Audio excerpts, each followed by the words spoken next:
Hey, aren't you going to contribute more around the house? If you're going to be that kind of wife, maybe you should just leave. I sat there, stunned by my mother-in-law's harsh words. Her cold, intense gaze bore into me. Francisco has us, and we don't need you anymore. You always look tired and seem to accomplish nothing, chimed in my unhelpful sister-in-law with a dismissive tone. This is too much, Francisco. Don't you think your mother and sister are going overboard? I pleaded. I'm doing my best too. When I sought help from my husband, he responded with a demeaning attitude. I agree with my mother and sister, Francisco interjected. I'm busy with work, and it's becoming a problem if you don't help with the chores. Besides, my relationship with the new part-time girl is progressing, and you're just baggage. Can you quickly pack and live somewhere else? Shocked by Francisco's words, I glanced at the three of them. They all seemed to blame me. A surge of rage welled up in my chest. I took a deep breath, calmed myself, and said, I understand. I need some time. My in-laws, who had once relied on me, were now falling apart. My name is Michelle, and I'm 32 years old. I work diligently, both at my job and in household chores. While it's not uncommon for women to continue working after marriage, I truly love my job and strive to succeed in the company I joined right after college. One morning, as I was getting ready for work, my husband, Francisco, approached with a pleading look. Michelle, can you take care of this? He handed me a file crammed with receipts and bills. You should manage the cafe's finances properly. I smiled and responded, sorry, but I'm really bad at that. I met Francisco while he was working part-time at a cafe I frequented. After a few chats, we began dating and eventually talked about marriage. Now, Francisco owns the cafe, but despite his ability to run the business, he struggles with paperwork and always asks me to handle the accounting. As I sighed, my mother-in-law added, Michelle, I suddenly feel like eating Chinese food tonight. Could you rinse the rice well? Also, Mia and the kids are coming this weekend, so we need to plan their meals. Sure, I got it. I nodded to my mother-in-law's request and hurriedly left the house. Before marriage, I was excited about my new life with Francisco. However, he suggested, my mom's lonely by herself. Why don't we all live together in our big house? So now I reside with his mother. To put it lightly, she's not proficient in household chores. When we moved in, the house was a bit of a mess. After my father-in-law passed away, she started living on a pension, which she mostly spends on dining out or ordering food. Francisco seems to believe that housework is a woman's job, making it my full responsibility. Francisco's sister, Nia, occasionally brings her kids home, and each time she does, my to-do list grows. I can't help but think that yet another chaotic weekend is approaching. Weekends, which should be precious times for recovering from the usual exhaustion, turn into moments where my sister-in-law's children ask to play or complain about being hungry. I find myself not only preparing meals in the kitchen, but also entertaining the children. Then, my sister-in-law drops a bombshell. Michelle, I'm getting divorced, and we'll be moving back here with the kids next month. I'm surprised, and for a moment, I'm lost for words. Really? Do you have something to say? She asks. No, I was just thinking. It must have been hard. When are you moving? I want to move as soon as possible. Surprised that my sister-in-law and her children will be moving in, I hope that maybe she will help, and household chores will become more manageable. While we had a normal relationship, I anticipate that this change might bring us closer and result in her contributing to the chores. Despite my positive attitude, reality has other plans. Perhaps because she grew up with my mother-in-law, my sister-in-law appears to live a life devoid of housework. She spends most of her time lounging on the sofa, watching TV, and always has some snack with her. Observing her, I realize her neglect of housework might have contributed to her divorce. Now, with the added responsibility of preparing meals for her children and making lunches for kindergarten, my workload increases, and my free time diminishes. I had hoped for her assistance, but it's disappointing that it turns out to be a swing and a miss. Then, there comes a time when my work at the company suddenly becomes hectic. Every day, I start work early, do overtime, and return home exhausted to find the room overflowing with things, with no space to even walk. Seeing this scene each day, waves of fatigue wash over me. On top of that, my mother-in-law and sister-in-law complain, asking if dinner is ready yet or why I'm home so late. When I struggle to manage household chores, they coldly remark, "Michelle, there's a mountain of laundry waiting. Don't slack off just because you're busy." I internally protest, "Mother-in-law, I'm really trying my best." But before my sister-in-law can say anything, I frequently opted to keep my thoughts to myself. "Michelle, are you standing up to your mother-in-law? That's a bit bold. But for the sake of the children, please try a little harder to make homemade meals," suggested my sister-in-law. I couldn't help but respond, "If you have so much free time at home, why don't you help out once in a while?" While doing household chores, I overheard Francisco's sister saying, "Haha, Francisco owns a store, so Michelle doesn't need to work, right? If that's the case, maybe you should try a little harder at home." Behind their words, I felt the mounting pressure that I should be doing more.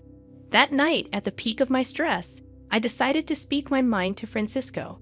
"I've been so busy lately, and neither your mother nor your sister is helping out with household chores. It's really hard."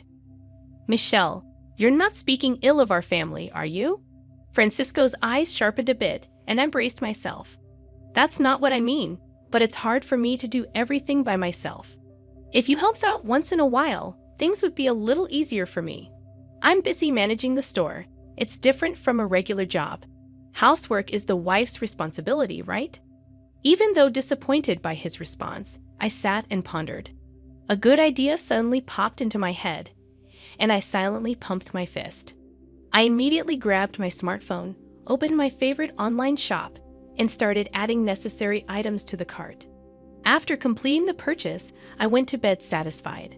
A few days later, my new electronic household appliances, which would become my lifelines, were delivered to our home. The latest washing machine, a cleaning robot that reaches every corner of the room, and a rice cooker that cooks delicious rice without much effort. Each of them was a savior, making my daily life just a little bit easier and more enjoyable. While setting up the new washing machine, my mother-in-law and sister-in-law suddenly appeared with surprised expressions. "Wait, Michelle, you got such a fancy washing machine, but the old one was still good, wasn't it?" Smiling gently, I replied, "The old one took a bit too long, and I heard this new one shortens the laundry time." Their gaze then shifted to the cleaning robot and the new kitchen appliances. "See, I've also upgraded these," I said, showing them off a bit. "All these things, cleaning robots and convenient cooking appliances." "Michelle, come over here for a moment," my mother-in-law said inside the room. Seeing the slightly surprised expressions of my mother-in-law and sister-in-law, I smirked to myself. Francisco sat next to me, and the four of us began our discussion. "Why did you buy so many things?"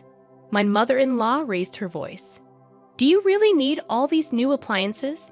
Isn't it just because you want to make things a bit easier?" she continued. "Well, I thought it would be nice if things around the house could run a bit more smoothly," I replied with a slightly troubled expression. But my mother-in-law chimed in, "Relying too much on machines, aren't we?" The sister-in-law waved her hand, but I responded, "The appliances we had can still be used. Francisco is working hard managing his store. Maybe you should be more frugal." Francisco nodded in agreement with his sister, and in a quiet voice, I murmured, "Maybe you're right." There was a hint of anger in my mother-in-law's eyes, and I stumbled over my words. "Are you even considering our household?" "I really am, but I'm just a bit exhausted," I replied. My mother-in-law raised her voice, exclaiming, "Enough. I can't believe you're our daughter-in-law." My sister-in-law, with a disgusted look, added, "I'll watch over Francisco. We don't need someone like you here." When I looked at Francisco, he said coldly, "I understand what Mom and Sis are saying. It's a bit difficult to have a wife who doesn't do housework." Looking at Francisco's face, my heart felt heavy. He continued with a cold smile, "I have my own store, so I decide how to use my money. But being with someone who spends on anything and everything might be difficult. I was shaken by his words, but I looked into Francisco's eyes and counted to 10. He added with a hint of cruelty, "Also, I've noticed things have been going well with that new part-time girl. She's more attractive than you are now. Maybe it's time for you to pack up and find a new place to live." A fire of anger surged within me, though I didn't voice it. Taking a step back and calming myself, I replied after a deep breath, "All right. I'll look for a new home. That's better." "Finally, you understand. I'll feel much better without you around," he said smugly. Francisco signed the divorce papers that night, and I moved to a nearby weekly rental apartment with just the bare essentials and the divorce paper. No one tried to stop me when I left. Did they ever really care about me? After submitting the divorce papers at the city office, I found a stylish apartment to start fresh. During this time, an unexpected opportunity came my way. A promotion I had been putting off because of my family situation. I seized this chance and began working as a section manager. Every day, as I dedicated myself entirely to my job, I felt a renewed sense of accomplishment. In the midst of these busy days, my phone rang. The caller ID showed it was my former mother-in-law. I thought we had nothing to do with each other anymore, right? Without checking her message, I swiped to dismiss the call. My new life had begun, and I wouldn't look back at the past. A year flew by. One weekend, as I was relaxing in my room, listening to my favorite music, my phone rang again. To my surprise, it was my former mother-in-law. Wondering what she wanted after all this time, I picked up. "Hello, is something wrong, Michelle?" I finally got through. "I didn't think you would answer after so many calls." "Well, it's been a while. What's going on?" I asked. She hesitated for a moment and then asked, "How's your new life?" Despite her probing tone, I replied cheerfully, "It's great. I love my new apartment, and work is going smoothly. I even got promoted and am living freely." "That's good, Michelle. Can you come back home?" I was taken aback and blurted out, "Why?" "We're struggling financially." I thought to myself, I knew it, and responded cautiously, "Francisco's cafe only makes about $1,000 a month, right? If no one else in the family works, things could be tough." "You knew about that?" she asked. Yes, Francisco's cafe wasn't doing well. I was fully aware of its financial situation since I handled all the accounting. But he pretended to be the successful owner without understanding the real state of his business. It was almost laughable how oblivious he was. I handled all the finances and procurement, so of course. I sensed her shock. "You knew and didn't tell us?" "We had no idea you were doing so well in such a big company, or that you were contributing so much to the household expenses," my former mother-in-law exclaimed. I admitted, "Yes, I contributed more than $3,000 every month. Thanks to that, you all managed." The truth was, I used my salary to bridge the gap in Francisco's business losses. He seemed completely unaware of the situation, and after I left, it seemed reality hit hard. "Michelle, can you please come back?" she asked. Curious, I inquired, "So how's Francisco's cave doing now?" She sighed. "We might have to close soon, and the part-time workers keep quitting." With an inward smirk, I commented on his slightly sloppy management style. "It's hard to keep it going for long, isn't it? His little bit of pride doesn't help. Not doing proper work. I mean, how many women out there do you think would be willing to support a guy like that?" My former mother-in-law was momentarily at a loss for words. I continued somewhat sarcastically, "Wait, I'm a bit busy now. Since you left, the house is a mess. It's chaotic with things everywhere." Confused, I asked, "Wait, what do you mean?" She described the disarray of their home with belongings scattered everywhere, looking like a storeroom. Without anyone to cook, they were eating out, which was costing a lot. The washing machine broke down, and it seemed like there's no room in the budget to buy a new one. Actually, the appliances that you took back, I was really relying on them, my former mother-in-law admitted. Puzzled, I asked, "Huh? Why is that?" "Those were for my convenience. Besides, I bought them myself, so it's okay for me to take them back, right?" She reluctantly agreed, "Yeah, I guess so." but I never realized housework was this challenging. With a firm tone, my former mother-in-law added, "With 3 adults in the house, how can it be that hard? What are Francisco and your daughter doing?" A hint of fatigue could be heard in her voice. As for Francisco, his staff members have been quitting, and sales have plummeted. As soon as he found out, he became really downcast and has just been lazing around at home. But Francisco used to spend his money from the store without any restraint, right? On top of that, Mia doesn't help at all. She doesn't do anything around the house and even gets her allowance from me. To be honest, living on just my pension for the 3 of us is really hard, she continued. I responded with a hint of sarcasm. "Ah, Mia once told me that I was unnecessary because she was there." My former mother-in-law desperately said, "Michelle, we're really in trouble. Living on just my pension for the 3 of us is quite tough." I firmly stated, "I have no intention of returning to that house. It must be hard living with all that baggage." She seemed to be at a loss for words. Seeing her like this made me feel a bit sorry for her. But as I was about to hang up, my former mother-in-law seemed eager to say something. "Michelle, I'm really sorry. Can you reconsider?" Her voice sounded a bit exhausted. I replied, "I wonder if we can ever spend days together with smiles again." "Huh? Was it that hard without me?" I asked with a mix of surprise and calmness. After a short pause, my former mother-in-law took a deep breath. "Yes, there's actually an issue with the property tax. We might have to let go of the house." I said, "I see, but I really don't want to get involved anymore. Decide what you're going to do with your family." I hung up without waiting for her next words. After that, I set it up so I wouldn't receive any more calls from her.